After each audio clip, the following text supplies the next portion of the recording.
Okay. Good morning. Right. So in the previous we have studied about some short distance mechanisms and the principles behind long distance mechanism. Varuna, yakinde hogbidiyಾ? Come friend. So in that we have discussed about what means the first thing ಏನು discuss ಮಾಡಿದ್ವಿ? Long distance ಬಗ್ಗೆ ಏನು ಮಾತಾಡಿದ್ದೀವಾ? ಏನು ಮಾತಾಡಿಲ್ಲ. Okay. Osmosis ಬಗ್ಗೆ ಕಂಪ್ಲೀಟಾಗಿ ಮಾತಾಡಿದ್ದೀವಾ? Okay. Whether we have placed in hypotonic or hypotonic and isotonic, what happens to the cell condition ಅನ್ನೋದನ್ನ ಟರ್ಜಿಡ್, ಪ್ಲಾಸ್ಮಲೈಸ್ಡ್ ಆ್ಯಂಡ್ ಪ್ಲಾಸಿಡ್ ಅಂತ ನಾವು ಮಾತಾಡಿದ್ವಿ. ಅದರ ಬೇಸಿಸ್ ಮೇಲೆ ಟರ್ಗರ್ ಪ್ರೆಷರ್ ಯಾವಾಗ 0 ಆಗುತ್ತೆ, ಡಿಫ್ಯೂಷನ್ ಪ್ರೆಸೆಂಟ್ ಗ್ರೇಡಿಯಂಟ್ ಏನು ವೇರಿಯೇಷನ್ ಆಗುತ್ತೆ, ಇದೆಲ್ಲ ನಾವು ನೋಡ್ತಾ ಬಂದಿದ್ದೀವಿ. ಓಕೆ. ಹಾಗಾದರೆ ರಿವರ್ಸ್ ಆಸ್ಮೋಸಿಸ್ ಅನ್ನೋದು ಕೂಡ ನಾವು ಅಪ್ಲಿಕೇಶನ್ ಲೆವೆಲಲ್ಲಿ ಯಾವ ರೀತಿ ಯೂಸ್ ಮಾಡ್ತೀವಿ ಅನ್ನೋದನ್ನ ನೋಡಿದ್ವಿ. ವೆದರ್ ಸಾಲಿಡ್ ಪಾರ್ಟಿಕಲ್ಸ್ನ ಮಾತ್ರ ಹಾಗೆ ರಿಟೈನ್ ಮಾಡಿಕೊಂಡು ಸಾಲಿಡ್ ಪಾರ್ಟಿಕಲ್ಸ್ ಹೇಗೆ ಹೊರಗಡೆ ಬರುತ್ತೆ ಅನ್ನೋದನ್ನ. Right. So this are the things. But there we are discussing about imbibition. What do you mean by imbibition?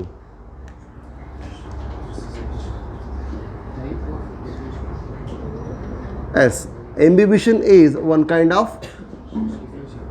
diffusion, but here the water molecules are absorbed on the surface of solid without forming a solution. So it is one kind of diffusion. Here solvent are absorbed on solid surfaces ಅಥವಾ colloidal particles, colloids ಮೇಲ್ಗಡೆ ಅಥವಾ solid particles ಮೇಲ್ಗಡೆ solvents ಅಂದರೆ water molecules okay deposit ಆಗುತ್ತೆ. But there will be no solution formation. ಆದರೆ solution formation ಆಗ್ತಾ ಇಲ್ಲ ಅಂದರೆ ಅದರ ಓವರ್ ಆಲ್ ಸೈಜ್ ಏನಾಗ್ತಾ ಹೋಗುತ್ತೆ? It enhances its volume. ಹಾಗಾದರೆ ವಾಲ್ಯೂಮ್ ಇನ್ಕ್ರೀಸ್ ಆಗುತ್ತೆ. It leads to increase in the volume. So that's what diffusion is. What do you mean by diffusion? It is a kind of a diffusion. Means what do you mean by imbibition? It is a kind of a diffusion. So imbibition is a kind of diffusion where the water molecules are absorbed on the solids or colloidal particles. ಇಲ್ಲಿ ಸರ್ಫೇಸಲ್ಲೇ attach ಆದರೆ ಅದನ್ನು absorption ಅಂತ ಕರಿತೀವಿ. Into the particles ಆದರೆ ಅದನ್ನು absorption ಅಂತ ಕರಿತೀವಿ. Both the process R commonly taking place. But if there is no imbibition, what happens to the plant kingdom? Plant kingdom ಅಲ್ಲಿ imbibition ಇಲ್ಲ ಅಂತ ಥಿಂಕ್ ಮಾಡಿದ್ರೆ what happens? ಸೀಡ್ ಜರ್ಮಿನೇಷನ್ ಆಗ್ತದೆ. ಆದರೆ ಜರ್ಮಿನೇಷನ್ ಆಗಿರ್ತಕ್ಕಂಥ ಸೀಡು ರೂಟ್ ಸರ್ಫೇಸಿಂದ ಸಾಯಿಲ್ ಸರ್ಫೇಸಿಂದ ಮೇಲ್ಗಡೆ ಬರಲ್ಲ. ಯಾಕೆ? If there is no increase in their volume due to the imbibition, the hypocotyl will not reach the upper surface and it not acts as an upright structure. So ಇಲ್ಲಿಂದ root radical ಮೂಲಕ initiate ಆಗ್ತದೆ. ಅಂದರೆ first ಹೈಪೋಕಾಟಲ್ ರೀಜನ್ಸಿಂದ ಹಿಂಗೆ ಮೇಲ್ಗಡೆ ಬರಬೇಕು ಅಂದರೆ ಆ curved ಹೈಪೋಕಾಟಲ್, ಹೇಗೆ ನಾವು ಬೀನ್ ಸೀಡ್ಸಲ್ಲಿ ನೋಡ್ತೀವಿ ಕರ್ವ್ಡ್ ಹೈಪೋಕಾಟಲ್, ಅದು ಅಪ್ಪರ್ ಸರ್ಫೇಸಿಗೆ ಬರಬೇಕು ಅಂದರೆ it needs to enhance that by imbibition. ಹಾಗಾದರೆ ವಾಲ್ಯೂಮ್ ಇನ್ಕ್ರೀಸ್ ಆಗುತ್ತೆ ಅಂತ ನಾವು ಪಾಯಿಂಟ್ ಆಲ್ರೆಡಿ ಬರೆದ್ಬಿಟ್ಟಿದ್ದೀವಿ. ಹಾಗಾದರೆ ಸೀಡ್ ಜರ್ಮಿನೇಷನ್ ಅಲ್ಲಿ ಮೇನ್ ರೋಲನ್ನು ಪ್ಲೇ ಮಾಡ್ತಿರೋದು ಅಂದರೆ due to the imbibition it leads to the upright structure formation. Upright ಅಂದರೆ ಅಬೋವ್ ದ ಸಾಯಿಲ್ ಸ್ಟ್ರಕ್ಚರ್ಸ್ಗಳು ಅರೈಸ್ ಆಗಲಿಕ್ಕೆ ಹೆಲ್ಪ್ ಮಾಡುತ್ತೆ. When the seed is germinated the hypocotyl region will comes above the soil surface only due to the imbibition. ಹಾಗಾದರೆ pre historic man ಅಥವಾ ನಮ್ಮ ancient ಪೀರಿಯಡಲ್ಲಿ ನಾವು ಇದನ್ನು ಯಾವ ರೀತಿ ಯೂಸ್ ಮಾಡ್ತಾ ಇದ್ವಿ? As we know the imbibition which is absorbed on the solids ಅಂತ ಗೊತ್ತಿರೋದ್ರಿಂದ they are used to break the ರಾಕ್ಸನ್ನು ಬ್ರೇಕ್ ಮಾಡಲಿಕ್ಕೆ ಏನಕ್ಕೆ ಯೂಸ್ ಮಾಡ್ತಾ ಇದ್ವಿ ಅಂದರೆ if there is a crevices in the rocks, if you have placed the wooden pieces here, it has capability of increasing the volume by absorbing the water. ಹಾಗಾಗಿ ಇದೇನಾಗ್ತಾ ಹೋಗುತ್ತೆ? Increase ಆಗ್ತಾ ಹೋಗುತ್ತೆ. Due to that pressure of the imbibition that as breaking the rock in to the fragments. Rock ಏನಾಯ್ತು? ಈಗ fragmentation ಆಯಿತು. ಅಂದರೆ weathering ಆಗಲಿ ಮೇನಾಗಿ ಸ್ಮಾಲ್ ಪಾರ್ಟಿಕಲ್ಸ್ ಆಗಿ ಡಿವೈಡ್ ಆಗಲಿಕ್ಕೆ ಇದು ಹೆಲ್ಪ್ ಆಗುತ್ತೆ. ಇನ್ನು ಸಕ್ಸೆಷನ್ಸಲ್ಲಿ ನಾವು ನೋಡ್ತಾ ಬಂದಂಗೆ ಲೈಕೆನಿಕ್ ಆಸಿಡ್ ಯಾವ ರೀತಿ ಮಾಡುತ್ತೆ ಅವೆಲ್ಲ ರೂಲ್ಸ್ ನಮ್ಗೆ ಗೊತ್ತು. ಲೈಕೆನ್ಸ್ ಹೆಂಗೆ ಪೈನರ್ಸ್ ಪೀಸ್ ಆಗುತ್ತೆ. ಆದರೆ ಮೇಜರ್ಲಿ ಫಿಸಿಕಲ್ ಆಗಿ ಇಲ್ಲಿ ಬ್ರೇಕ್ ಮಾಡಲಿಕ್ಕೆ ಇದನ್ನು ಯೂಸ್ ಮಾಡ್ತಾ ಇದ್ವಿ. So this what actually the imbibition. ಹಾಗಾದರೆ imbibition mainly in transport in ಪ್ಲಾಂಟ್ಸಲ್ಲಿ ನಾವು ನೋಡ್ತಕ್ಕಂಥದ್ದು make the upright structure from a seed germinated one. ಯಾವ ಸೀಡು ಜರ್ಮಿನೇಟ್ ಆಗಿದೆ ಅಲ್ಲಿಂದ upright structures above the surface of soil ಬರಬೇಕು ಅಂದರೆ we require the increase in their volume due to the imbibition. ಇದು ನಮಗೆ ಬೇಕು. ಅದೇ ರೀಸನ್ಗೆ in the wooden doors during the winter season they will get thick and there is they will not close. Why? That is due to the imbibition. ಹಾಗಾದ್ರೆ ಅಲ್ಲಿರ್ತಕ್ಕಂಥ hygroscopic ಕಂಟೆಂಟ್ಸ್ಗಳು like ಸೆಲ್ಲೋಸಿಕ್ ಇರ್ಬೋದು plant cell wall ಅಂದಮೇಲೆ, ಅಥವಾ pectin ಇರ್ಬೋದು, ಅಥವಾ ಕೆಲವೊಂದು agar agar ಆಗಿರ್ಬೋದು, ಅಥವಾ ಪ್ರೋಟೀನ್ಸ್ ಇರ್ಬೋದು. So based on that imbibition we can make the molecules in an order. That is a imbibition order. ಯಾವ ರೀತಿ ಇರುತ್ತೆ ಅಂದರೆ, if you arrange them in an based on their imbibition percentage, the agar agar as one of the best hydrocolloid. Okay, so this agar agar is having the more inhibition than the protein. This protein is having more inhibition than the sucrose or starch. Okay, sucrose is having more than starch ಇರಬೇಕು ನೋಡ್ರಿ, sucrose ಅಲ್ಲ. never seen it. Hope it is starch. The starch ಅನ್ಸುತ್ತೆ ನೋಡಿ. So protein then starch. ಯಾಕೆಂದರೆ colloidal ಪ್ರಾಪರ್ಟಿನ ತೋರ್ಸೋಕ್ಕಾಗಿರೋದ್ರಿಂದ sugar ಆದರೆ solute ಆಗಿ ಡಿಸಾಲ್ವ್ ಆಗಿಬಿಡುತ್ತೆ, ಸ್ಟಾರ್ಚ್. ಓಕೆ, ದೆನ್ ಅದಾದ ಮೇಲೆ cellulose. So likewise the imbibition will be goes on decreases from agar agar to protein, protein to starch.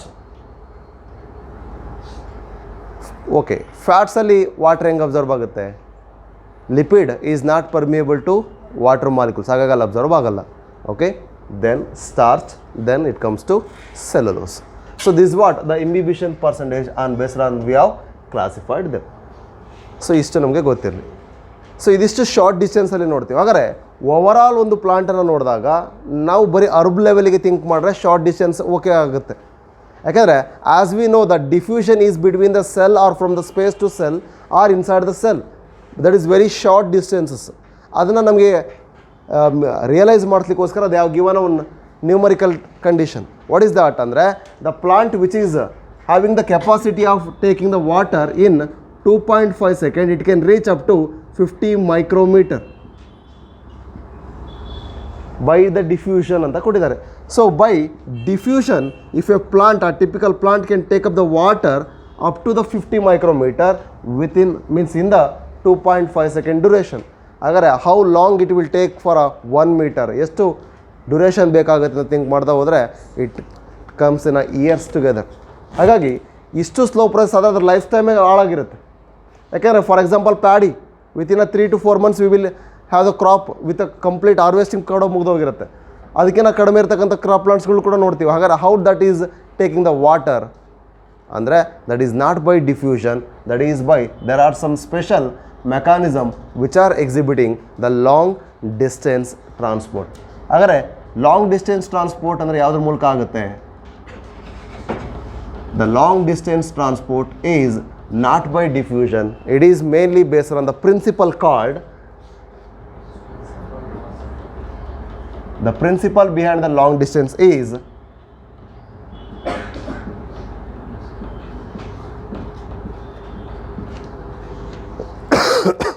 n mass. What do you mean by that n mass? N means having, means mass in the flow of water is having some mass particles. ಅಂದರೆ ಒಟ್ಟಾರೆ ಎಲ್ಲದು ತಗೊಳುತ್ತೆ. ಅಂದರೆ it is moving in bulk. That is why it is called bulk flow. Bulky ಅಂದರೆ massly, ಅಂದರೆ over all ಎಲ್ಲದು mass ಆಗಿ ನೀವು ಆನ್ಸರ್ ಕೊಡ್ಬೇಕಾದ್ರೆ ಮಾಡ್ತಿಲ್ಲ, that is mass answer. Individually ಕೇಳೋಂಥದ್ದು ಅಲ್ಲ. ಅಂದರೆ ಈಗ ಏನಾಗುತ್ತೆ, that is mass flow. The mass flow or bulk flow or n mass is the principle behind a long distance transport in the plant body. So agar long distance transport idra mele depend agide andre what are the actual forces which are acting on it, andre energy source agi athwa adanna madlikke ಬೇಕಾಗಿರತಕ್ಕಂತ forces ಯಾವುದು ಅಂದರೆ that is hydrostatic pressures.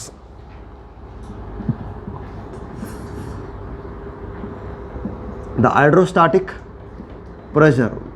So which hydrostatic pressure is positive? When the hydrostatic pressure is negative. ಯಾವಾಗ hydrostatic pressure negative ಆಗುತ್ತೆ, ಯಾವಾಗ positive ಆಗುತ್ತೆ ಅಂದರೆ the hydrostatic pressure is positive and it is also negative based on whether they are pushing. So that is hydrostatic pressure. When it is a positive, nothing but it is involving in a push. When it is negative, it gives rise to the pull. For example, see, there is a pipe. ಈ jet sprinkler ಇವೆಲ್ಲ ನೋಡಿದಿರಲ್ಲ. So the pipe which is having the water which is moving from its higher pressure to the lower pressure. Normally ಯಾವ ಕಡೆಯಿಂದ higher pressure ಇರುತ್ತೆ ಆ ಕಡೆಯಿಂದ lower pressure ಇರೋ ಕಡೆ ಮೂವ್ ಆಗ್ತಿದೆ. ಈಗ ಈ ಒಂದು ಕಂಡೀಷನ್ಸ್ಗೆ ನಾವು ನ್ಯಾರೋ ಇರ್ತಕ್ಕಂಥ ಒಂದು ಜೆಟ್ಟನ್ನು ಫಿಕ್ಸ್ ಮಾಡ್ತೀವಿ ಅಥವಾ ಸ್ಪ್ರಿಂಕ್ಲರ್ನ ಸ್ಪ್ಲಿಟ್ ಮಾಡ್ತೀವಿ. ವಾಟ್ರು ಮೂಮೆಂಟ್ ಏನಾಗುತ್ತೆ, that is what garden hose. Initially ಇರೋದಕ್ಕಿಂತ ಪ್ರೆಷರ್ ನೀನು ಇನ್ಕ್ರೀಸ್ ಮಾಡಿದ್ವಿ ಬೈ ನ್ಯಾರೋಯಿಂಗ್ ಇಟ್. ಇನ್ನೂ ನ್ಯಾರೋ ಆದರೆ ಇನ್ನೂ ಪ್ರೆಷರ್ ಆಗುತ್ತೆ. ಸೊ ಲಾಂಗರ್ ಡಿಸ್ಟೆನ್ಸ್ ಹೋಗಬೇಕು ಅಂದರೆ ನಾವು ಪ್ರೆಷರ್ನ ಭಾಳ ಮಾಡಬೇಕು. ಇದೇ ಥರದಂಥ ವಾಲ್ಯೂಮನ್ನು ಕೆಪಾಸಿಟಿ ತಗೊಂಥ ಪೈಪನ್ನೆಲ್ಲ ಹಾಕಿದರೆ ವಾಟ್ರ್ ಅಷ್ಟೊಂದು ಪಂಪ್ ಆಗಲ್ಲ. ಯಾಕೆ? ಇಲ್ಲಿ ಪ್ರೆಷರ್ ಬಿಲ್ಟ್ ಆಗಲಿಲ್ಲ. ಹಾಗಾದ್ರೆ ಆ ಪ್ರೆಷರ್ನ ಬಿಲ್ಟ್ ಮಾಡಿದ್ದು ಯಾವುದು? That is the root pressure. ಅದನ್ನು ನಾವು ಪ್ಲಾಂಟಲ್ಲಿ ಕಂಪೇರ್ ಮಾಡಿದ್ರೆ ಅದನ್ನು ನಾವು ರೂಟ್ ಪ್ರೆಷರ್ ಅಂತ ಕರಿತೀವಿ. ಹಾಗಾದ್ರೆ ಏನಾಗಬೇಕು ಅಂದರೆ ಸಾಯಿಲಿಂದ ಅಬ್ಸರ್ವ್ ಆಗಿರೋ ವಾಟರ್ ಪಾರ್ಟಿಕಲ್ಸು ಇನ್ನೂ ನ್ಯಾರೋ ಟ್ಯೂಬ್ಸ್ ಮೂಲಕ ಮೇಲ್ಗಡೆ ಹೋಗಬೇಕು. ನ್ಯಾರೋ ಟ್ಯೂಬ್ಸ್ ಅಂದರೆ that is by capillary action. ಹಾಗಾದರೆ ಕೆಪಿಲರಿ ಫೋರ್ಸ್ ಮೂಲಕ ವಾಟರ್ ಮೇಲ್ಗಡೆ ಹೋಗ್ತದೆ ಸ್ಟಾರ್ಟಿಂಗಲ್ಲಿ. ಅದು ಹೇಗೆ ನೆಕ್ಸ್ಟ್ ನೋಡೋಣ.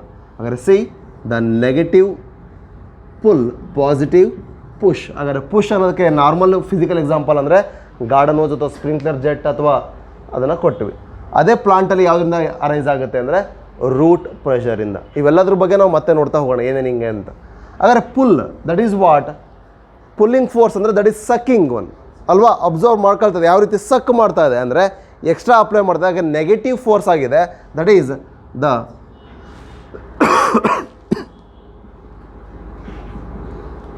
ಸಕ್ಷನ್ ಪ್ರೆಷರ್ನ ಅಪ್ಲೈ ಮಾಡ್ತಾ ಇದೀವಿ ಇಲ್ಲಿ.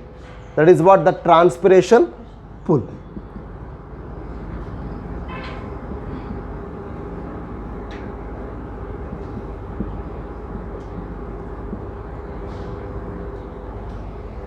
ಇಲ್ಲಿ ನಮಗೆ ಸರ್ಫೇಸ್ ಟೆನ್ಷನ್ ತುಂಬ ಹೆಲ್ಪ್ ಆಗ್ತದೆ. ಟೆನ್ಸೈಲ್ ಸ್ಟ್ರೆಂತ್ ಅಂತ ಹೆಂಗೆ ಕರಿತೀವಿ ಅದು. ಟ್ರಾನ್ಸ್ಪಿರೇಷನ್ ಪುಲ್ ಜಾಸ್ತಿ ಆಗ್ತಾ ಹೋಗಿದೆ ಅಂದರೆ ಅದಕ್ಕಿಂತ ಕಡಿಮೆ ಟೆನ್ಸೈಲ್ ಸ್ಟ್ರೆಂತ್ ಇರುತ್ತೆ. ಓಕೆ, ಇದಿಷ್ಟು ಕಂಡೀಷನ್ಸ್ ನಮಗೆ ಫೋರ್ಸಸ್ ಆಗಿ ಹೆಲ್ಪ್ ಆಗುತ್ತೆ. ಹಾಗಾದರೆ ಯಾವ ಪಾತ್ವೇಲಿ ಅಬ್ಸರ್ವ್ ಆಗುತ್ತೆ ರೂಟಿಂದ water? The pathways R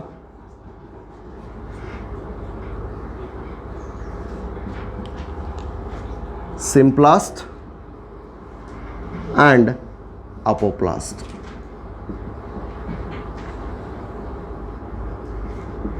clear ಏನರಪ್ಪ? One is symplast, other one is ಅಪೋಪ್ಲಾಸ್ಟ್. ಹಾಗಾದರೆ ನಾವೀಗ ಈ ಪಾತ್ವೇಸ್ಗಳನ್ನ ನೋಡಿದ್ರೆ ಉಳಿದಂಥ ತಿಂಗಳು ನಮ್ಗೆ ಗೊತ್ತಾಗುತ್ತೆ. Clear? So long distance is mainly by a principle called mass flow or NMOS or bulk flow. That is carried out by a forces called the hydrostatic, positive hydrostatic pressure and negative hydrostatic pressure. ಎರಡೂ ಬೇಕು. ಆದರೆ ಇದರಲ್ಲಿ ಯಾವುದು ತುಂಬ important ಅದನ್ನು ನಾವು individual ಮಾತಾಡ್ಬೇಕಾದ್ರೆ ನೋಡೋಣ. Why not the root pressure, why only the transpiration pull. ಹಾಗಾದ್ರೆ ಅಡಿಷನ್ ಕೊಯೇಷನ್ ಏನು ಮಾಡುತ್ತೆ, ಸರ್ಫೇಸ್ ಟೆನ್ಷನ್ ಯಾವ ರೀತಿ ಹೆಲ್ಪ್ ಮಾಡುತ್ತೆ, ಕೆಪಿಲರಿ ಫೋರ್ಸ್ ಯಾವ ರೀತಿ ವರ್ಕ್ ಆಗುತ್ತೆ ನೋಡೋಣ. Okay, then along with that the pathways they are following is symplast and apoplast pathway. Let us start with the principle. En masse the molecules ಅಂದರೆ water ಜೊತೆಗೆ ಬೇರೆ ಎಲ್ಲ ಫುಡ್ ಆಗಿರ್ಬೋದು, ನ್ಯೂಟ್ರಿಯೆಂಟ್ಸ್ ಆಗಿರ್ಬೋದು, ಅಂದರೆ ಮಿನರಲ್ಸ್ ಆಗಿರ್ಬೋದು, ಎಲ್ಲವೂ ಕೂಡ ಒಟ್ರಾಶಿಯಾಗಿ ಒಂದೇ ಸಲ ಹೋಗ್ತವೆ ಅಂತ ಅರ್ಥ. ಯಾಕೆ? ನಾನು ನಿಮಗೆ ಒಂದು ಎಕ್ಸಾಂಪಲ್ ಕೊಟ್ಟೆ. ಏನಂತ? If the roads are moving, all the objects on the roads are having the same speed or different. There is no movement in the particles on the road. Road ಮೇಲೆ ಇರ್ತಕ್ಕಂಥ ವೆಹಿಕಲ್ ಯಾವ move ಆಗ್ತಿಲ್ಲ. Road ಮೇಲೆ ಎಲ್ಲ molecules ಅಂದರೆ ಎಲ್ಲ ಇರ್ತಕ್ಕಂಥ vehicles same ಇದ್ದಾವೆ. ಡಿಫ್ರೆಂಟ್ ಕೆಪಾಸಿಟಿ ಇರ್ತಕ್ಕಂಥವು ಇರ್ಬೋದು. ಆದರೆ ಲಾರಿಯಿಂದ ಹಿಡಿದು ಸ್ಮಾಲ್ ಬೈಸಿಕಲ್ ತನಕ ರೋಡ್ ಮೇಲಿದೆ. But the moving is only the road itself. ರೋಡೇ ತನ್ನ ಪಾಡಿ ತನ್ನ ಮೂವ್ ಆಗ್ತಾ ಇದೆ. ಹಾಗಾದ್ರೆ ಅಲ್ಲಿರ್ತಕ್ಕಂಥ ಪಾರ್ಟಿಕಲ್ಸ್ ಅಂದರೆ ಏನೆಲ್ಲ ಹೇಳಿದ್ನಲ್ಲ ಇವು ವೆಹಿಕಲ್ಸ್, ಅವೆಲ್ಲವೂ ತನ್ನ ಸ್ಪೀಡಿಂದ ಹೋಗ್ತಿದ್ದಾವ? ಇಲ್ಲ. ಹಾಗಾದ್ರೆ ಎಲ್ಲವೂ ಕೂಡ ಸೇಮ್ ಫೇಸಲ್ಲಿ ಹೋಗ್ತಾವ, ಡಿಫ್ರೆಂಟ್ ಫೇಸಲ್ಲಿ ಹೋಗ್ತಾವ? Same phase. That is what NMOS.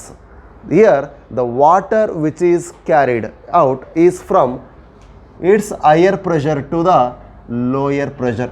ತನ್ನ ಹೈಯರ್ ಪ್ರೆಷರಿಂದ ವಾಟರ್ ಮಾಲಿಕ್ಯೂಲ್ ಏನಾಗುತ್ತೆ, ಲೋಯರ್ ಪ್ರೆಷರ್ಗೆ ಹೋಗುತ್ತೆ. So from its higher pressure, the water will move towards lower pressure, but here it is moving in a bulk. ಮಾಸಲ್ಲಿ water move ಆಗ್ತಾ ಇದೆ. ಯಾವ ರೀತಿ water move ಆಗ್ತಿರೋದು ಅಂದರೆ, it is taking not only the water, it is taking along with the minerals or what we call nutrients, and also it may take food particles also. ಎಲ್ಲದನ್ನು ಕೂಡ carry ಮಾಡುತ್ತೆ ಹಾಗಾದ್ರೆ. ಸೊ ಹೈಯರ್ ಪ್ರೆಷರಿಂದ lower ಪ್ರೆಷರಿಗೆ move ಆಗ್ತಾ ಇದೆ ಅಂದರೆ ಅದು ಏನಾಯ್ತು ಈಗ mass flow. In that all these particles are moving in the same pace. There is no variation in the pace of movement, because all the things, without any discrimination, all the particles like water as taking all the particles like these minerals, food or any organic constituents, ಪ್ರತಿಯೊಂದನ್ನು ಕೂಡ ತನ್ನ ಪಾಡಿ ತಾನು ಹೇಳ್ಕೊಂಡು ಹೋಗ್ತಾ ಇದೆ. ಅಗರ್ how it is taking place because of its higher pressure to the lower pressure. ಅಗರ್ ಆ ಪ್ರೆಷರ್ನ ಕಂಟ್ರೋಲ್ ಮಾಡ್ತಿರೋ ಫೋರ್ಸಸ್ ಯಾವುದು, ಇದನ್ನು ನಾವು ನೋಡಬೇಕಾಗಿರೋದು ಈಗ. ಹಾಗಾದರೆ ಮಾಸ್ ಫ್ಲೋ ಒಳಗಡೆ ಏನಾಗುತ್ತೆ ಅಂದರೆ, ಒನ್ ಇಸ್ ಥಿಂಗ್, ವಾಟರು ತನ್ನ ಪಾಡಿಗೆ ಎಲ್ಲ ಮಾಲಿಕ್ಯೂಲ್ಸ್ನ ಕರ್ಕೊಂಡು ಹೋಗುತ್ತೆ. They have compared that to the river. ಯಾಕೆಂದರೆ ಹೊಳೆಯಲ್ಲಿ ಹರ್ಕೊಂಡು ಹೋಗ್ಬೇಕಾದ್ರೆ ಗಿಡಗಳು ಬರ್ತವೆ, ಕಸ ಕಡ್ಡಿ ಪ್ರತಿಯೊಂದು ಬರುತ್ತೆ. ಆದರೆ ಹೇಗೆ ಮೂವ್ ಆಗ್ತಿರುತ್ತೆ, that is all in the same phase. ಪ್ರತಿಯೊಂದು ಕೂಡ ಒಂದೇ ರೀತಿಯಲ್ಲೇ ಮೂವ್ ಆಗುತ್ತೆ. ಯಾಕೆ ಅಂದರೆ the water is taking all those along with that. ಅದರ ಜೊತೆಗೆ ಇವೆಲ್ಲವೂ ಹೋಗ್ತಾ ಇದ್ದಾವೆ ಹೊರತು ಇವುಗಳು ತನ್ನ ಪಾಡಿ ತಾನು ಮೂವ್ ಆಗ್ತಾ ಇಲ್ಲ. ಹೆಂಗೆ ಡಿಫ್ಯೂಷನಲ್ಲಿ ಇರ್ರೆಸ್ಪೆಕ್ಟಿವ್ ಆಫ್ ದಟ್ ಹೈಯರ್ ಪ್ರೆಷರಿಂದ ಲೋಯರ್ ಪ್ರೆಷರ್ಗೆ ಹೆಂಗೆ ಮೂವ್ ಆಗ್ತಾ ಇತ್ತು, ಇಲ್ಲೂ ಅಷ್ಟೇ ವಾಟರ್ ತನ್ನ ಹೈಯರ್ ಪ್ರೆಷರಿಂದ ಲೋಯರ್ ಪ್ರೆಷರಿಗೆ ಹೋಗ್ತಾ ಇದೆ. ಆದರೆ ಅದರ ಜೊತೆಗೆ ಈ ಕಾನ್ಸ್ಟಿಟ್ಯೂಯೆಂಟ್ಸ್ಗಳು ಸೇಮ್ ಫೇಸಲ್ಲಿ ಮೂವ್ ಆಗ್ತಾ ಇದೆ. ಹಾಗಾಗಿ ಮಾಸ್ ಫ್ಲೋ ಅಂದರೆ ಇದನ್ನು ನಾವು ನೆನ್ಪಿಡ್ಕೋಬೇಕು. ಮಾಸ್ ಫ್ಲೋ ಒಳಗಡೆ ಸೇಮ್ ಫೇಸಲ್ಲಿ ಎಲ್ಲ ಮಾಲಿಕ್ಯೂಲ್ಸ್ ಮೂವ್ ಆಗುತ್ತೆ. ವಾಟರ್ ಇಲ್ಲಿ ಮೂವ್ಮೆಂಟನ್ನು ತೋರಿಸ್ತಾ ಇರೋದು. ಆ ವಾಟರ್ ಮೂವ್ಮೆಂಟ್ಗೆ ಮೇನ್ ರೀಸನ್ ಇಲ್ಲಿ ಪ್ರೆಷರು. ಆ ಪ್ರೆಷರ್ಗೆ ರೀಸನ್ಸ್ ಏನು ಅಂತ ನಾವೀಗ ನೋಡೋಣ. ಕ್ಲಿಯರ್? ಹಾಗಾದರೆ coming to the forces are playing the role in the mass flow or a long distance. ಯಾವ್ಯಾವ ಫೋರ್ಸಸ್ಗಳು ಲಾಂಗ್ ಡಿಸ್ಟೆನ್ಸಲ್ಲಿ ಹೆಲ್ಪ್ ಮಾಡ್ತಾ ಇದ್ದಾವೆ? Okay, so coming to hydrostatic pressure ಅಂತ ಬಂದಾಗ ಫಸ್ಟ್ ಥಿಂಗ್ ನಾವೇನು ಮಾತಾಡಿದ್ವಿ, root pressure. What you mean by root pressure? What is the need of it? ತುಂಬ ಸಿಂಪಲ್ ಇದೆ. ರೂಟ್ ಪ್ರೆಷರ್ ಅಂದರೆ ಏನಂಗಾರೆ, yes, root pressure is what? Always it is the positive pressure which is built in the roots. ಹಾಗಾದರೆ see, if it is a root, okay, there are millions of fine hair-like outgrowths in the maturation region only. The region next ಅಂದರೆ above the elongation one, elongation region ದಿನ next ಇರ್ತಕ್ಕಂಥ ರೀಜನ್ನಲ್ಲಿ we can see the fine outgrowths.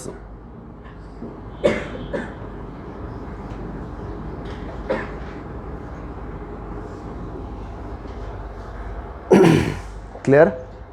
So from the soil, okay, ಇಲ್ಲಿ soil particles ಇದೆ ಅಲ್ಲ, ಈ soil ಒಳಗಡೆ concentration of ions ಏನಾಗುತ್ತೆ, whether it is more or less than the root. ರೂಟಿಗೆ compare ಮಾಡಿದ್ರೆ ಸಾಯಿಲಲ್ಲಿ ಕಾನ್ಸಂಟ್ರೇಷನ್ ಆಫ್ ಸಲ್ಯೂಟ್ಸ್ ಏನಾಗಿರುತ್ತೆ? ರಾಂಗ್ ಕನ್ಸೆಪ್ಷನ್ ಅದೇ ನಮ್ಮದು. I am asking concentration. ಯಾಕೆ ಅಂದರೆ ಸಾಯಿಲ್ ಅನ್ನೋದು ವ್ಯಾಸ್ಟ್, ಅಲ್ಲಿ ಅಬ್ಸಾರ್ಪ್ಷನ್ ಜಾಸ್ತಿ ಇರೋದಾಗಿದ್ರೆ ನಾವೆಲ್ಲರೂ ಕ್ಯಾರೆಟ್ ತಿಂತಿರಲಿಲ್ಲ, ಸಾಯಿಲ್ ತಿಂತಿದ್ವಿ. ಮಿನರಲ್ ನ್ಯೂಟ್ರಿಯೆಂಟ್ಸಲ್ಲಿ ಜಾಸ್ತಿ ಇದೆ ಅಟ್ ಎ ಟೈಮ್, ಒಂದು ಕಾನ್ಸಂಟ್ರೇಷನ್, ಒಂದು ಇಡೀ ಮಣ್ಣಲ್ಲಿ ಕಾನ್ಸಂಟ್ರೇಷನ್ ಜಾಸ್ತಿ ಇದೆ ಅಂದರೆ we will be eating the soil instead of carrots. We will be eating the radish instead of the soil. ರ್ಯಾಡಿಶ್ನ ಜಾಸ್ತಿ ತಿಂತೀವಿ ಅಂದರೆ ಅರ್ಥ ಏನು? ರ್ಯಾಡಿಶಲ್ಲಿ ಜಾಸ್ತಿ ಇದೆ ಕಾನ್ಸಂಟ್ರೇಷನು, ಸಾಯಿಲಲ್ಲಿ ಕಡಿಮೆ ಇದೆ ಅಂತ. ಯಾಕೆಂದರೆ soil is having the mineral nutrients in the dilute solution condition. Soil ಒಳಗಡೆ ಡೈಲ್ಯೂಟ್ ಆಗಿರ್ತವೆ, ಯಾಕೆಂದರೆ ಕಾನ್ಸಂಟ್ರೇಷನ್ನು ಸ್ಪ್ರೆಡ್ ಆಗಿದೆ ಅಲ್ಲಿ. ಅದೇ ರ್ಯಾಡಿಶ್ ಒಳಗಡೆ ಏನಾಗಿದೆ, ಅಪ್ಟೇಕ್ ಆಗಿ ಅಥವಾ ಕ್ಯಾರೆಟ್ ಒಳಗಡೆ ಅಪ್ಟೇಕ್ ಆಗಿ ಏನಾಗಿದೆ, ಕಾನ್ಸಂಟ್ರೇಷನ್ ಎನ್ಹಾನ್ಸ್ ಆಗಿದೆ. ಸೊ ರ್ಯಾಡಿಶ್ ಅಥವಾ ಕ್ಯಾರೆಟ್ ಅಥವಾ ಈ ರೂಟ್ಸ್ಗಳಲ್ಲಿ ಏನಾಗುತ್ತೆ, concentration has been increased due to absorption, mineral uptake ಆಗೋದ್ರಿಂದ. ಓಕೆ, ಹಾಗಾಗಿ water which is present in the soil is taking the minerals in on ions, dissolved ಕಂಡೀಷನ್ಸಲ್ಲಿ ಅಯಾನಿಕ್ ಫಾರ್ಮಲ್ಲಿ ತಗೊಳುತ್ತೆ. ಹಾಗಾದ್ರೆ ಇದು ಏನಾಗಿದೆ, soil is having dilute solution. Hence, the concentration of solute particle like the minerals, they are low as comparative with the roots. ರೂಟಿಗೆ compare ಮಾಡಿದ್ರೆ ಸಾಯಿಲಲ್ಲಿ dilute ಇರೋದ್ರಿಂದ ಕಾನ್ಸಂಟ್ರೇಷನ್ ಆಫ್ ಮಿನರಲ್ಸು ಕಡಿಮೆ ಇರುತ್ತೆ. ಹಾಗಾದರೆ ಲೋಯರ್ ಕಾನ್ಸಂಟ್ರೇಷನಿಂದ ಹೈಯರ್ ಕಾನ್ಸಂಟ್ರೇಷನ್ಗೆ ಮಿನರಲ್ಸ್ ಹೋಗಬೇಕು ಅಂದರೆ ಅಪ್ಟೇಕ್ ಆಗುವಂಥದ್ದು ಆಕ್ಟಿವ್ ಆಗುತ್ತಾ ಪ್ಯಾಸಿವ್ ಆಗುತ್ತಾ? ಆಕ್ಟಿವ್. ಹಾಗಾದ್ರೆ ನೋಡಿ, ದ ಅಯಾನ್ಸ್ ಶೇರ್ಸ್ ಅಯಾನ್ಸ್ ಈಗ ಏನಾಗಬೇಕಾಗಿದೆ? ಆಕ್ಟಿವ್ ಆಗಬೇಕಾಗಿದೆ. ಅರ್ಥ ಆಗ್ತೈತಲ್ಲ? ಹೆಂಗೆ? By utilisation of energy. ಯಾಕೆ? ಇಲ್ಲೇನಾಗಿದೆ? Already there is a concentration rich. ಈ ಕಾನ್ಸಂಟ್ರೇಷನ್ ಇಲ್ಲಿ ಇನ್ಕ್ರೀಸ್ ಆಗಿದೆ ಅಂದರೆ ಮಿನರಲ್ ಅಪ್ಟೇಕ್ ಇಲ್ಲಿ ಆಗ್ತಾ ಇದೆ. That is by active transport. ಹಾಗಾದರೆ ಆಕ್ಟಿವ್ ಟ್ರಾನ್ಸ್ಪೋರ್ಟ್ ಮಿನರಲ್ ಅಯಾನ್ಸ್ ಇಲ್ಲಿ ಆಗ್ತಿದೆ. ಯಾವುದ್ರ ಜೊತೆಗೆ? ವಾಟರ್ ಜೊತೆಗೆ. ಆದರೆ ಆಕ್ಟಿವ್ ಟ್ರಾನ್ಸ್ಪೋರ್ಟ್ ಏನೋ ಮಿನರಲ್ ಅಯಾನ್ಸ್ ಆಯಿತು. That builds the higher water potential in the soil than the root. ಹಾಗಾದ್ರೆ ರೂಟಲ್ಲಿ ಏನಾಯಿತು? ಕಾನ್ಸಂಟ್ರೇಷನ್ ಜಾಸ್ತಿ ಆಯಿತು, ಸಾಲಿಡ್ ಪಾರ್ಟಿಕಲ್ಸ್ ಇನ್ನೂ ಜಾಸ್ತಿ ಆಯಿತು. ಹಾಗಾದ್ರೆ ಇಲ್ಲಿ ವಾಟರ್ ಪೊಟೆನ್ಷಿಯಲ್ ಏನಾಗಿದೆ? ಇಲ್ಲಿ ಕಡಿಮೆ. ಹಾಗಾದ್ರೆ ಇಲ್ಲಿ ವಾಟರ್ ಪೊಟೆನ್ಷಿಯಲ್ ಏನಾಗಿದೆ? ಜಾಸ್ತಿ. ಹಾಗಾದ್ರೆ ಮೂವ್ಮೆಂಟ್ ಆಫ್ ವಾಟರ್ ಏನಾಗುತ್ತೆ? ಪ್ಯಾಸಿವ್ ಆಗಿ ವಾಟರು ಮೂವ್ ಆಗುತ್ತೆ.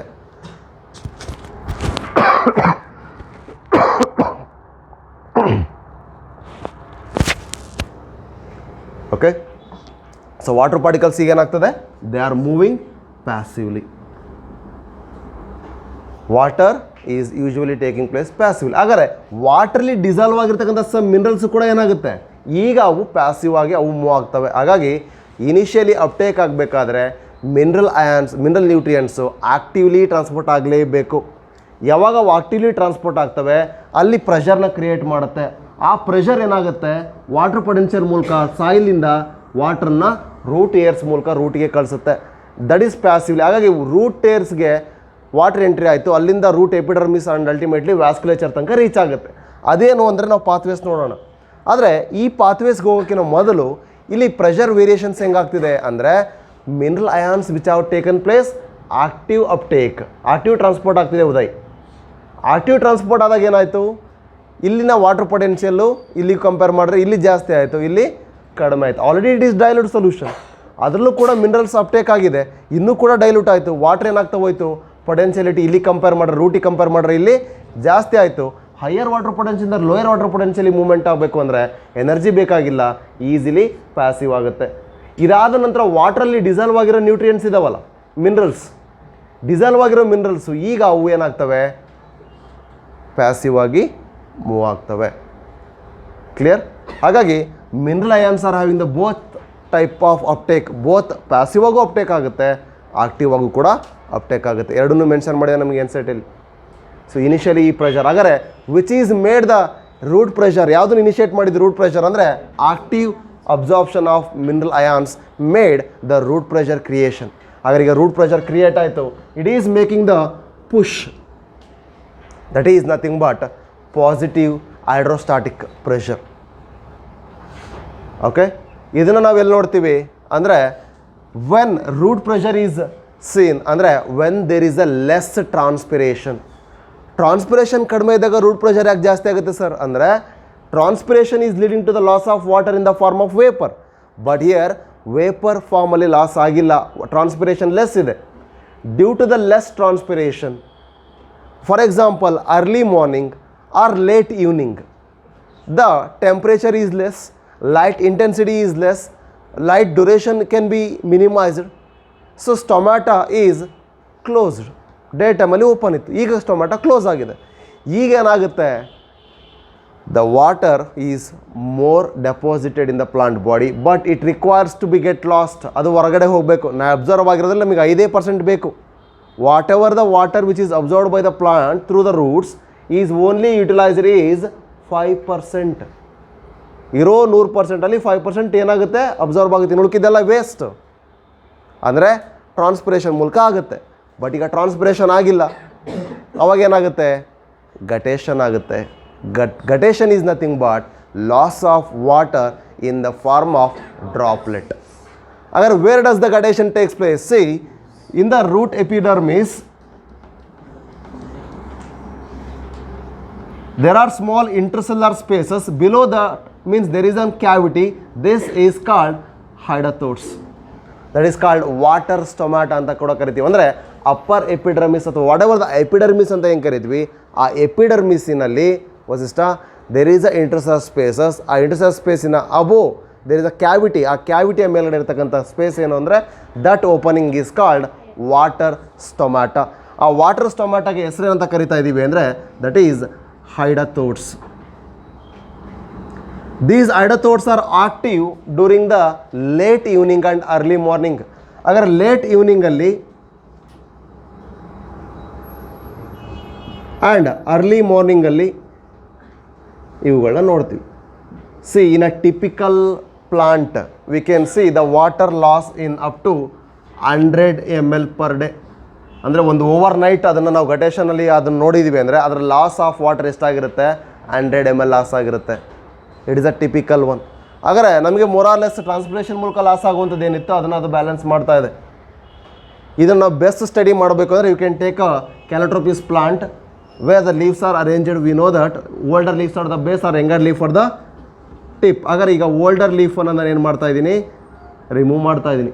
So this leaf has been removed which is near to the stem and near to the root. ಹಾಗಾದರೆ ಈ ರೂಟಿಗೆ ನೇರ್ ಇರ್ತಕ್ಕಂಥ ಲೀಫಿಂದ that starts to ooze out. ಈ ಊಸ್ ಔಟ್ ಆಗ್ತಿರೋದೇನು ಅಂದರೆ that is what bleeding. Nothing what we call ಈ exudation. ಇದರಿಂದನೇ ನಾವು ಗಮ್ಸ್ ಆಗಲಿ ಆಲ್ಕೊಲೈಡ್ಸ್ ಆಗಲಿ ಅಥವಾ ಸೆಕೆಂಡ್ರಿ ಮೆಟಬೊಲೈಟ್ಸ್ ಅಂತ ಏನು ಕರಿತೀವಿ ಅವು ಪ್ರೆಸೆಂಟ್ ಆಗುವಂಥದ್ದು. ಆ ವೇ ನಾವು ಬ್ಲಾಕ್ ಮಾಡ್ತವೆ. ಇನ್ಸೆಕ್ಟ್ ಏನಾದ್ರು ಡ್ಯಾಮೇಜ್ ಮಾಡುತ್ತೆ ಅಂದರೆ ಈ ಥರ ವೇಷನ್ ಆದಾಗಲೇ ಅದಕ್ಕೋಸ್ಕರ ಆ ಬ್ಲಾಕಿಂಗ್ಗೋಸ್ಕರ ಡಿಫೆನ್ಸ್ ಮೆಕ್ಯಾನಿಸಮನ್ನು ಎಕ್ಸುಡೇಷನ್ ಮೂಲಕ ಮಾಡ್ಕೊಳ್ತವೆ. ಅದು ಸೆಕೆಂಡ್ರಿ ಪಾರ್ಟ್ ಬಿಟ್ಬೋಣ.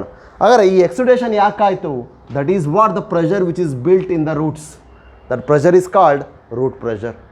ಇದನ್ನು ಅರ್ಥ ಮಾಡ್ಸೋಕ್ಕೆ ಈ ಎಕ್ಸ್ಪೆರಿಮೆಂಟ್ ಹೇಳಿದೆ ಅಷ್ಟೇ ನಾನು.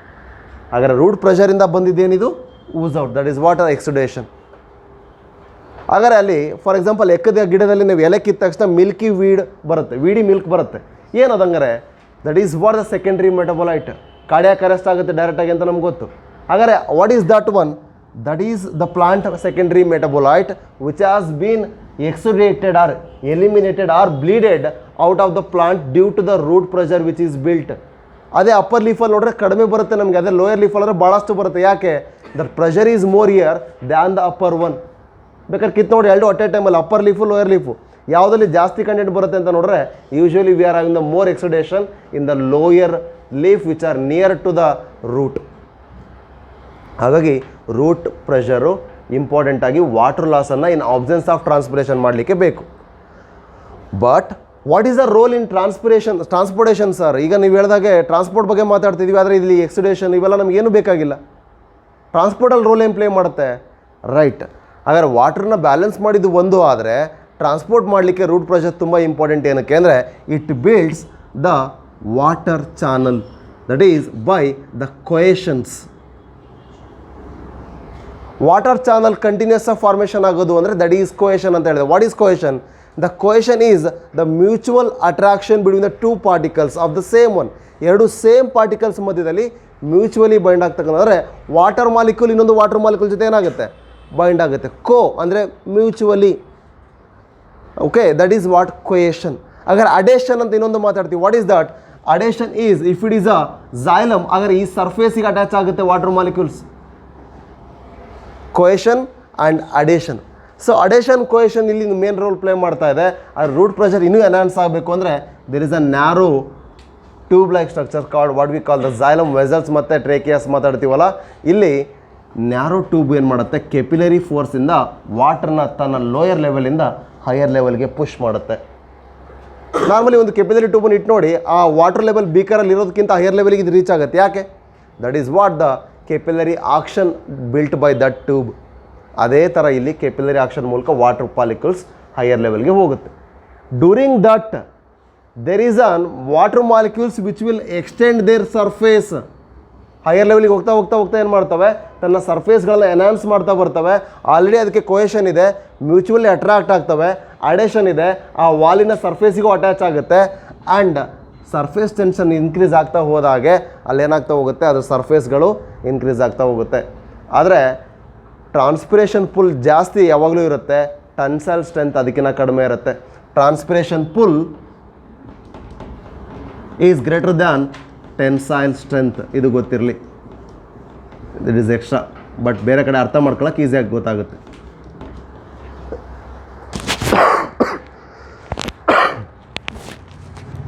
ಕ್ಲಿಯರ್ ಆಯಿತು? ಎಲ್ಲ ಕೆಮ್ಮರೆ ಆಗ್ಬಿಟ್ಟವಲ್ಲ. ಓಕೆನಾ? ಇಷ್ಟು ಅರ್ಥ ಆಗಿದೆಯಾ? ರೈಟ್. ಹಾಗಾದರೆ ರೂಟ್ ಪ್ರೆಷರಿನ ಮೇನ್ ರೀಸನ್ ಇನ್ನೊಂದು ಏನಾಯ್ತು ಹಾಗಾದ್ರೆ, ವೆನ್ ನೋಡಿ ಟ್ರಾನ್ಸ್ಪಿರೇಷನ್ ರೇಟ್ ನಾರ್ಮಲ್ ನಡಿಬೇಕಾದ್ರೆ ವಾಟರ್ ಚಾನಲ್ ಕಂಪ್ಲೀಟ್ಲಿ ಟೇಕಪ್ ಆಗ್ತಾಯಿತ್ತು. ಹೋಗ್ಬರಾಗ. ಸೊ ಹಾಗಾದ್ರೆ ವಾಟರ್ ಕಂಪ್ಲೀಟಾಗಿ ಕಂಟಿನ್ಯೂಸ್ ಆಗಿ ನಡೀತಾ ಇತ್ತು. ಆ ಕಂಟಿನ್ಯೂಸ್ ನಡಿಬೇಕಾದ್ರೆ ಬ್ರೇಕ್ ಬಂತು. ಆ ಬ್ರೇಕ್ ಬಂದಾಗ ಏನು ಮಾಡಬೇಕು, ಮತ್ತೆ ಇನಿಷಿಯಲಿ ರೂಟ್ ಪ್ರೆಷರ್ ಬಿಲ್ಟ್ ಆಗಬೇಕು. ಹಾಗಾದರೆ ಆ ರೂಟ್ ಪ್ರೆಷರ್ನ ಬಿಲ್ಟ್ ಮಾಡೋಕ್ಕೆ ನಮಗೆ ಅಯಾನಿಕ್ ಅಪ್ಟೇಕ್ ಆಗಬೇಕು. ಆಕ್ಟಿವ್ ಇಂದ ಅಯಾನಿಕ್ ಅಪ್ಟೇಕ್ ಆದಮೇಲೆ ಆ water potential root pressure due to cohesion ಮತ್ತು ಅಡೇಷನ್ ಮೂಲಕ ಮತ್ತೆ ಇನ್ಕ್ರೀಸ್ ಆಗುತ್ತೆ. ಹಾಗಾದ್ರೆ ರೂಟ್ ಪ್ರೆಷರ್ ಇನಿಷಿಯೇಟ್ ಆಗಿದ್ದು ಅಂದರೆ ionic uptake by active transport, ಅದು ಫಸ್ಟ್. ಅಲ್ಲಿಂದ ರೂಟ್ ಪ್ರೆಷರ್ ಇನಿಷಿಯೇಟ್ ಆಗಿ ವಾಟರ್ ಮಾಲಿಕ್ಯೂಲ್ಸ್ನ ಕೋಯೇಷನ್ ಪ್ರಾಪರ್ಟಿಯಿಂದ ಕಂಟಿನ್ಯೂಸ್ ಚಾನಲ್ ಫಾರ್ಮೇಷನ್ ಆಗಿ ವಾಟರ್ ಮಾಲಿಕ್ಯೂಲ್ಸ್ನ ಅಡೇಷನ್ ಪ್ರಾಪರ್ಟಿಯಿಂದ ಸರ್ಫೇಸಿಗೆ ಅಟ್ಯಾಚ್ ಆಗಿ ಕೆಪಿಲರಿ ಆಕ್ಷನ್ ಮೂಲಕ ಅವುಗಳ ಸರ್ಫೇಸ್ ಟೆನ್ಷನ್ ಮೂಲಕ ಹೈಯರ್ ಲೆವೆಲ್ಗೆ ಇನ್ಕ್ರೀಸ್ ಆಗ್ತಾ ಹೋಗಿ ಸ್ಪ್ರೆಡ್ ಆಗುತ್ತೆ. ಇದು ರೂಟ್ ಪ್ರೆಷರಿನ role. This is all pushing force called +1. ಅರ್ಥ ಆಯ್ತಾ ಸರ್? ಹೆಂಗೆ ಪುಷ್ ಆಗುತ್ತೆ ಅಥವಾ ರೂಟ್ ಪ್ರೆಷರ್ ಹೆಂಗೆ ಬಿಲ್ಟ್ ಆಯ್ತು, ಎಲ್ಲಿತ್ತು ಮೊದಲಿಗೆ? ಕ್ಲಿಯರ್ ಆಯಿತು? ಹಾಗಾದರೆ ರೂಟ್ ಪ್ರೆಷರ್ ಅಂದರೆ ಏನು ಅಂತ ಗೊತ್ತಾಯಿತು. ನೆಕ್ಸ್ಟ್, ಈಗ ಈ ರೂಟ್ ಪ್ರೆಷರ್ನ ಯೂಸ್ ಮಾಡಿಕೊಂಡು ನೆಕ್ಸ್ಟ್ ಮೂವ್ಮೆಂಟ್ ಆಗಬೇಕಾದ್ರೇನು, ಲಾಂಗರ್ ಡಿಸ್ಟೆನ್ಸ್ಗೆ ಮೂವ್ ಆಗಬೇಕು. ಆದರೆ ಆ ಲಾಂಗರ್ ಡಿಸ್ಟೆನ್ಸ್ಗೆ ಹೋಗೋಕೆ ಮೊದಲು ಅಬ್ಸಾರ್ಪ್ಷನ್ ಹೆಂಗಾಗುತ್ತೆ ಅಂತ ನೋಡೋಣ. ಅಬ್ಸಾರ್ಪ್ಷನ್ ನೋಡಬೇಕಂದ್ರೆ there is following apoplast pathway or either they are following symplast pathway. ಒಂದು ಲಿವಿಂಗ್ ಮೆಕ್ಯಾನಿಸಮನ್ನು ತೋರಿಸುತ್ತೆ, ಇನ್ನೊಂದು ನಾನ್ ಲಿವಿಂಗ್ ಪಾರ್ಟಿಕಲ್ಸ್ ಮೂಲಕ ಎಂಟ್ರಿ ಆಗೋದನ್ನು ತೋರಿಸುತ್ತೆ. ಸೊ ಲೆಟ್ ಸಿ ದಟ್ ಹೇಗಾಗ್ತದೆ ಅಂತ. ಎಷ್ಟು ಕ್ಲಿಯರ್ ಇದೆನಾ? Okay.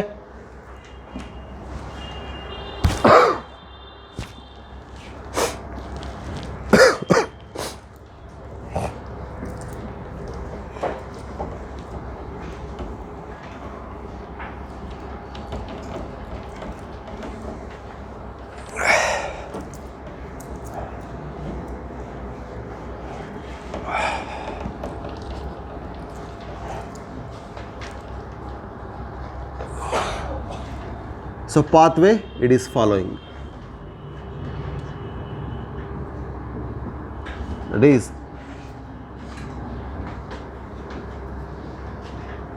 simplast and apoplast pathway. ಯಾವುದಿರಲಿ ಎಫಿಷಿಯೆಂಟ್ ನೋಡೋಣ ಯಾಕೆ ಅನ್ನೋದು ಕೂಡ ಗೊತ್ತಾಗುತ್ತೆ. ಸಿ ದ ರೂಟ್ ಏರ್ಸ್ ಮೂಲಕ ಈಗ ರೂಟಿಗೆ ಅಬ್ಸರ್ವ್ ಆಗುತ್ತೆ ಅಂತ ಹೇಳಿದ್ವಿ. See if it is a root epidermis,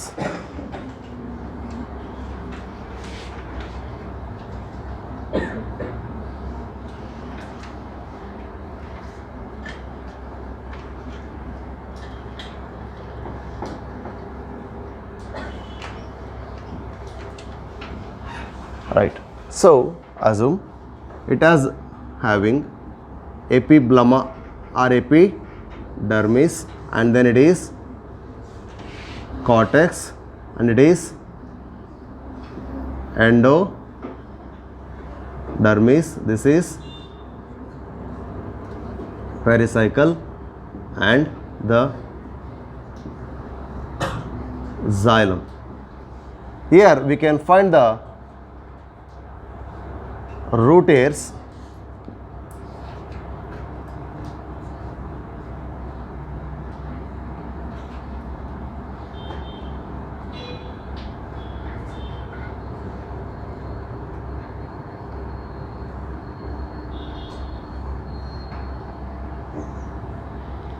okay. So here we can see the cytoplasmic extents, that is what cytoplasmic strand and extents connections ಏನಿದಾವೆ ಅಂದರೆ that is what plasmodesmata. So ಇಷ್ಟು ಇದ್ದಾವೆ. So soil, okay. ಈ soil ಒಳಗಡೆ water ಇದೆ. There are 5 types of water usually we can find. But ನಮ್ಮ ಪ್ಲಾಂಟಿಗೆ absorb ಆಗ್ತಕ್ಕಂಥದ್ದು out of the 5 types, for example hygroscopic water ಇರ್ಬೋದು. ಅಂದರೆ ಇಟ್ ಈಸ್ ಬಿಟ್ವೀನ್ ಒಂದು ಸಾಯಿಲ್ ಒಳಗಡೆ, ಇದು ಸಾಯಿಲ್ ಪಾರ್ಟಿಕಲ್ ಅಂದರೆ ಇಲ್ಲಿರುತ್ತೆ ವಾಟರ್ ಪಾರ್ಟಿಕಲ್ಸ್, ಸಾಯಿಲ್ ಪಾರ್ಟಿಕಲ್ಸ್ ಒಳಗೆ ಅಬ್ಸರ್ವ್ ಆಗಿರುವಂಥದ್ದು. ನಮಗೆ ಹೈಗ್ರೋಸ್ಕೋಪಿಕ್ ವಾಟರ್ ಅಬ್ಸರ್ವ್ ಆಗಲ್ಲ. ಓಕೆ. ನೆಕ್ಸ್ಟ್ ನಮಗೆ ಅಬ್ಸರ್ವ್ ಆಗ್ತಕ್ಕಂಥದ್ದು ಯಾವುದು ನೋಡೋಣ. ಇದು ಸಾಯಿಲ್ ಪಾರ್ಟಿಕಲ್, ವಾಟರ್ ಇಲ್ಲಿ ಅಬ್ಸರ್ವ್ ಆಗಿರುತ್ತೆ.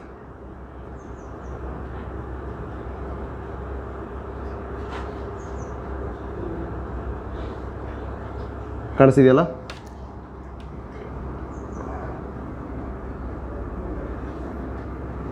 ಸೊ ಸಾಯಿಲ್ ಪಾರ್ಟಿಕಲ್ಸಿನ ಬಿಟ್ವೀನ್ ದ ಸ್ಮಾಲ್ ಓಪನಿಂಗ್ಸ್ ಅಂದರೆ ಪೋರ್ ಲೈಕ್ 2 ಪಾರ್ಟಿಕಲ್ಸಿನ ಮಧ್ಯದಲ್ಲಿ. ನೆಕ್ಸ್ಟ್ ಇವೆರಡನ್ನ ಬಿಟ್ಟರೆ ಇನ್ನು ರನ್ ಆಫ್ ವಾಟರ್ ಅಥವಾ ಹರಿತಕ್ಕಂಥ ನೀರು ಅಥವಾ ಸ್ಟಾಗ್ನೆಂಟ್ ವಾಟರ್ ಅಥವಾ ಗ್ರೌಂಡ್ ವಾಟರ್, ಗ್ರಾವಿಟೇಷನಲ್ ವಾಟರ್ ಅಂತ ಹೆಂಗೆ ಕರಿತೀವಿ ಅದು ವಾಟರ್ ಟೇಬಲಿನ ಮೇಲಿರ್ತಕ್ಕಂಥ ವಸ್ತುನು. ಓಕೆ, ಸೊ ಇವಿಷ್ಟರಲ್ಲಿ ಇದು ಅಬ್ಸರ್ವ್ ಆಗಲ್ಲ, ಇದು ಇಲ್ಲ, ಇದು ಇಲ್ಲ. Only absorbing by the water is observed is capillary form water. The capillary water means between the two soil particle there is small minute pores. In that pores the water is holded. That water is called capillary water, that is absorbed by the roots. Agar from the root hairs,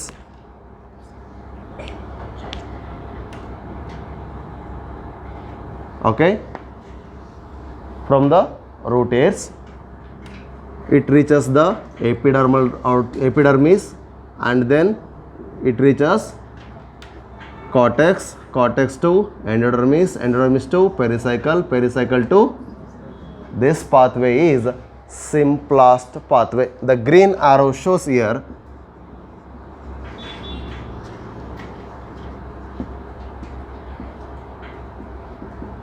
symplast, one pathway. But here there is another pathway, the same way we can see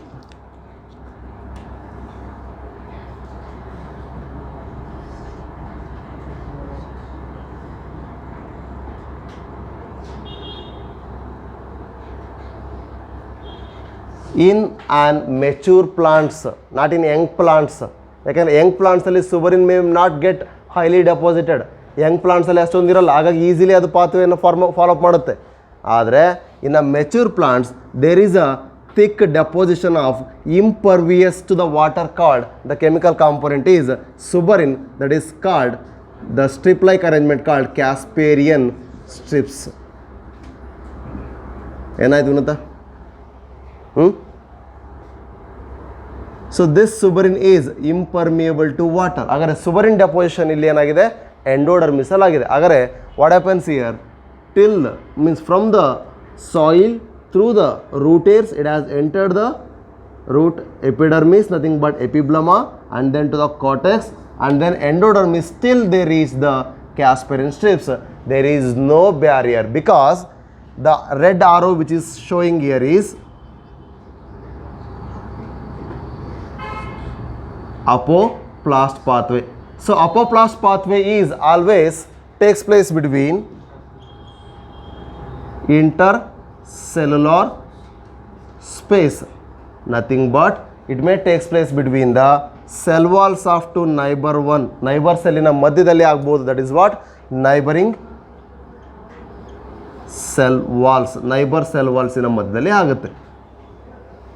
clear? then the thing is here, as you are seeing, the intercellular space or even the neighbor cell walls, they are all dead. ಅಂದರೆ living component ಅಲ್ಲ. Inside the plasma membrane ಆಗಿದ್ರೆ, because ಇದು plasma membrane ಒಳಗಡೆ ಇದೆ, ಇಲ್ಲೇನಾಗಿದೆ? That is what the cytoplasm, hence it is a living one. ಹಾಗಾದ್ರೆ ಇಲ್ಲಿ living ಇದೆಯಾ? No.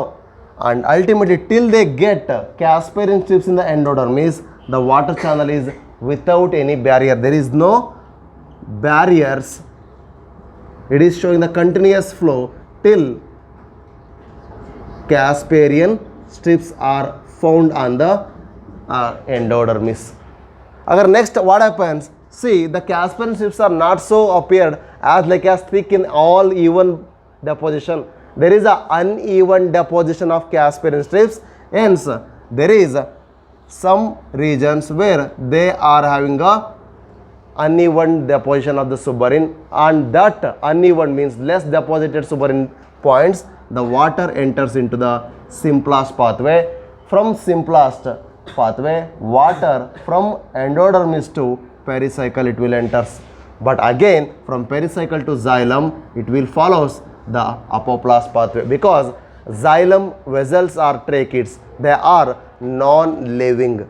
Because apoplast pathway is taking place in non-living conditions. Interstitial space or neighboring cells are pericycle to the xylem or overall uptake of the xylem ಇವೆಲ್ಲವೂ ಕೂಡ ಏನಾಗಿದ್ದಾವೆ non living ಆಗಿರೋದ್ರಿಂದ apoplast pathway is called as non living pathway ಅಂತ ಕರಿತೀವಿ. ಹಾಗಾದ್ರೆ what about the living pathway ಅಂತ ಯಾಕೆ ಕರಿತೀವಿ? Green ಆರೋದಲ್ಲಿ ತೋರಿಸ್ಕೊಂಡು ಸಿಂಪ್ಲಾಸ್ಟ್ ಪಾತ್ವೇನ ಯಾಕೆ ಗ್ರೀನ್ ಅಂತ ಕರಿತಾ ಇದ್ದೀವಿ ಅಂದರೆ from root hairs it has entered epiblema nothing but the epidermis of the root. ಅಲ್ಲಿಂದ it is entering in to the cortex ಅಂದರೆ ನಾನಿಲ್ಲಿ ಸಿಗ್ನಿಫಿಕೆಂಟ್ಲಿ ಒಂದು ರೀಜನನ್ನು ಒಂದು ಸೆಲ್ ಥರ ತೋರಿಸಿದ್ದೀನಿ ಅಷ್ಟೇ. There are numerous cells Vasishtha and then cortex ಅಂದಾಗ ಎಸ್ಪೆಷಲಿ ಇಲ್ಲಿ ನೋಡಿದಾಗೆ ನಾರ್ಮಲಿ ಸೆಲ್ಸ್ ತಿಕ್ಲಿ ಪ್ಯಾಕ್ ಆಗಿರಲ್ಲ. Especially the cortex especially apoplast ಪಾತ್ವೆಗೆ ಎನ್ಹಾನ್ಸ್ ಮಾಡಲಿಕ್ಕೋಸ್ಕರನೇ they are having a loosely packed with enhanced interstitial spaces cortical cells are deposited. Cortical cells ಅಲ್ಲಿ ಏನಾಗಿದೆ ಅಂದರೆ the cortex region is having the loosely arranged cells. ಆ loosely arranged cells ಮಧ್ಯದಲ್ಲಿ space ಏನಾಯಿತು enhance ಆಯಿತು. ಇಂಟರ್ಸ್ಟಿಷಲ್ space ಜಾಸ್ತಿ ಇರೋದ್ರಿಂದ easily molecules move ಆಗಲಿಕ್ಕೆ ಜಾಸ್ತಿ ಎನ್ಹಾನ್ಸ್ ಆಗುತ್ತೆ. ಹಾಗಾದ್ರೆ ಇಲ್ಲಿ ಇಂಟರ್ಸ್ಟಿಷಲ್ ಸ್ಪೇಸ್ ಮೂಲಕ ಮೂವ್ ಆಗ್ತಿರೋದು ಅಪೋಪ್ಲಾಸ್ಟ್. ಆದ್ರೆ ಇಲ್ಲೇನಾಗುತ್ತೆ there is an cytoplasmic strand. ಆ ಸೈಟೋಪ್ಲಾಸ್ಮಿಕ್ ಸ್ಟ್ರಾಂಡ್ ಕಂಟಿನ್ಯೂಸ್ ಆಗಿ ಎಕ್ಸ್ಟೆಂಡ್ ಆಗಿದೆ by a structure called plasmodesmata. Plasmodesmata ಈ ಸೈಟೋಪ್ಲಾಸ್ಮಿಕ್ ಸ್ಟ್ಯಾಂಡಿಂದ ಇಲ್ಲಿಗೆ ಕನೆಕ್ಟ್ ಮಾಡ್ತಾ ಇದೆ. ಹಾಗೆ ಪ್ರತಿಯೊಂದು ಕಡೆಗೂ ಒಂದೊಂದು ಸೆಲ್ಲನ್ನು ರೀಚ್ ಮಾಡಿ ಇನ್ನೊಂದು ಸೆಲ್ಲಿಗೆ ಹೋಗಬೇಕು ಅಂದರೆ ಅದರ ಮಾಲಿಕ್ಯೂಲು ಒಂದೊಂದೇ ಬ್ಯಾರಿಯರ್ನ ಕ್ರಾಸ್ ಮಾಡಿ ಮಾಡಿ ಮಾಡಿ ಮೂವ್ ಆಗಬೇಕು. ಅಲ್ಟಿಮೇಟ್ಲಿ ಇಲ್ಲೂ ಕೂಡ ನಾವು ನೋಡಿದಾಗೆ ಎಂಡೋಡರ್ಮಿಸ್ ಅಲ್ಲಿ ಕ್ಯಾಸ್ಪರಿನ್ ಸಿಸ್ಟಮ್ ಬಂದಾಗ ಇದಂಗೆ ಎಂಟ್ರಿ ಆಯಿತು. ಇದು ನಾರ್ಮಲ್ ಪಾತ್ವೇ ಆಸ್ ಯೂಶುವಲ್ ಎಂಡೋಡರ್ಮಿಸ್ಸಿಂದ ಪೆರಿಸೈಕಲಿಂದ xylem ವೆಸಲ್ಸ್ಗೆ ಅದು ಟೇಕಪ್ ಆಗುತ್ತೆ, ಅಲ್ಲಿಂದ ಅಪ್ಟೇಕ್ ಆಗ್ತದೆ. ಹಾಗಾದರೆ ಇದು ಲಿವಿಂಗ್ ಯಾಕೆ? Because of cytoplasmic strands which have been found here. ಹಾಗಾದ್ರೆ ಇಲ್ಲೇನಾಗುತ್ತೆ we can find the cytoplasmic strand. ನಾನು ಸ್ಟ್ರೀಮ್ ಬಗ್ಗೆ ಮಾತಾಡ್ತಾ ಇಲ್ಲ, ಸ್ಟ್ರಾಂಡ್ ಬಗ್ಗೆ ಮಾತಾಡ್ತಿದ್ದೀನಿ. But sometimes this is both of them are passive only but symplast may be aided, may be ಅಂತ mention ಮಾಡಿದ್ದೀವಿ ಅಂದರೆ not in all the cases. sometimes it may be aided by active transport, ನೆನಪಿರಲಿ. But apoplast pathway is always a passive transport but symplast pathway is an passive transport but sometimes it is called as active transport because it may get aided by what? Cytoplasmic streaming. ಹಾಗಾಗಿ ಅಥವಾ active ಟ್ರಾನ್ಸ್ಪೋರ್ಟಿಂದ aid ಆಗುತ್ತೆ ಅಂತ ಕೊಟ್ಟಿದ್ದೀವಿ. ಕ್ಲಿಯರಾ? ಹಾಗಾದರೆ here the water which has followed the apoplast pathway is crossed less barrier but here we found more barriers. ಎಲ್ಲಿ barrier ಜಾಸ್ತಿ ಆಗಿದ್ದು? ಸಿಂಪ್ಲಾಸ್ಟಲ್ಲಿ. ಅಪೋಪ್ಲಾಸ್ಟಿಗೆ ಆದರೆ ಎಂಡೋಡರ್ಮಿಸಲ್ಲಿ ಒಂದೇ ಬ್ಯಾರಿಯರ್ ಸಿಕ್ಕಿದ್ದು, ಸಿಂಪ್ಲಾಸ್ಟಿಗೆ ಪ್ರತಿಯೊಂದು ಸೆಲ್ ಟು ಸೆಲ್ಲು ಬ್ಯಾರಿಯರ್ ಸಿಕ್ತು. ಹಾಗಾಗಿ here there are more barriers because of plasmodesmata. Cytoplasmic ಸ್ಟ್ರಾಂಡಿನ ಎಕ್ಸ್ಟೆಂಡೆಡ್ ಫಾರ್ಮ್ ಇರೋದ್ರಿಂದ ಇದು ಬ್ಯಾರಿಯರ್ಸ್ನ ಭಾಳ ಕ್ರಾಸ್ ಮಾಡಬೇಕು. ಹಾಗಾದರೆ now you tell me which pathway is living, which pathway is non living ಗೊತ್ತಾಗಿದೆ. Which pathway is efficient in water take up? Apoplast. Because of the cortical cells ಒಂದು, because of non living ಸೆಲ್ಸಲ್ಲಿ move ಆಗ್ತಾ ಇದೆ. ಇಂಟರ್ಸ್ಟಿಷಲ್ space ಆಗಿರ್ಬೋದು ಅಥವಾ neighbouring cell wall ಮೂಲಕ ಆಗಿರ್ಬೋದು, ultimately xylem-ಅಲ್ಲಿ move ಆಗ್ತಿರೋದು. ಇದೆಲ್ಲದೂ ಕೂಡ apoplast pathway is majorly and mainly involved in a water absorption from soil to the roots. ಈಗ ಈ ರೂಟಿಂದ ಈ ರೂಟ್ ಪ್ರೆಷರ್ ಏನು ಮಾಡುತ್ತೆ? ಅಪ್ಟೇಕ್ ಮಾಡಿಕೊಂಡು ಮೇಲ್ಗಡೆ ಕರ್ಕೊಂಡು ಹೋಗುತ್ತೆ. ಆದರೆ ಇದಕ್ಕೆ ಬೇಕಾಗಿರೋದು ಏನಪ್ಪ ಅಂದರೆ ಕೊಯೆಷನ್ ಟೆನ್ಷನ್ ಥಿಯರಿ ಅಂತ ನಾವು ಮಾತಾಡ್ತೀವಿ. What is that cohesion tension theory? ಅಂದರೆ ಈಗ ಟ್ರಾನ್ಸ್ಪಿರೇಷನು ಆಗಬೇಕು, ಅದ್ರ ಜೊತೆಗೆ ರೂಟ್ ಪ್ರೆಷರು ಕ್ರಿಯೇಟ್ ಆಗಬೇಕು. ಎರಡೂ ಇದ್ದರೆ ಕಂಟಿನ್ಯೂಸ್ ಚಾನಲ್ ಇರುತ್ತೆ. ಅದು ಹೇಗಾಗುತ್ತೆ ಅನ್ನೋದು ನೋಡಿದ್ರೆ ನಮಗೆ ಲಾಂಗ್ ಡಿಸ್ಟೆನ್ಸಲ್ಲಿ ಹೇಗೆ ವಾಟರ್ ಮೂವ್ಮೆಂಟ್ ಆಗುತ್ತೆ ಅನ್ನೋದು ಗೊತ್ತಾಗುತ್ತೆ. ರೈಟ್? ಹಾಗಾದ್ರೆ ಇಷ್ಟು ಕ್ಲಿಯರ್ ಇದೆಯಾ? ಕ್ಲಿಯರಾ? So this is all about symplast and apoplast pathway. In the next we will discuss how the water is taken up by the vital theories ಅಂತ ಏನಿದ್ದಾವೆ, ಅಥವಾ ಟ್ರಾನ್ಸ್ಪಿರೇಷನ್ ಪೂಲ್ ಥಿಯರಿ ಅಂತ ಏನು ಮಾತಾಡ್ತೀವಿ, ಅಥವಾ ಕೊಯೆಷನ್ ಟೆನ್ಷನ್ ಥಿಯರಿ ಅಂತ ಏನು ಕರಿತೀವಿ, ಇದ್ರ ಮೂಲಕ ಹೇಗಾಗುತ್ತೆ. ಅದಾದ ನಂತರ ಮಿನರಲ್ ಅಪ್ಟೇಕ್ ಹೇಗಾಗುತ್ತೆ, ಆನಂತರ ಫ್ಲೋಯಮು ಟ್ರಾನ್ಸ್ಪೋರ್ಟಲ್ಲಿ ಹೇಗೆ ಇನ್ವಾಲ್ವ್ ಆಗುತ್ತೆ ಅಂತ ನೋಡಿದ್ರೆ we will be concluding some basic regarding the transportations in plant. ಕ್ಲಿಯರಾ? ಇದು ಅರ್ಥ ಆಗಿದೆನಾ? Okay, thank you.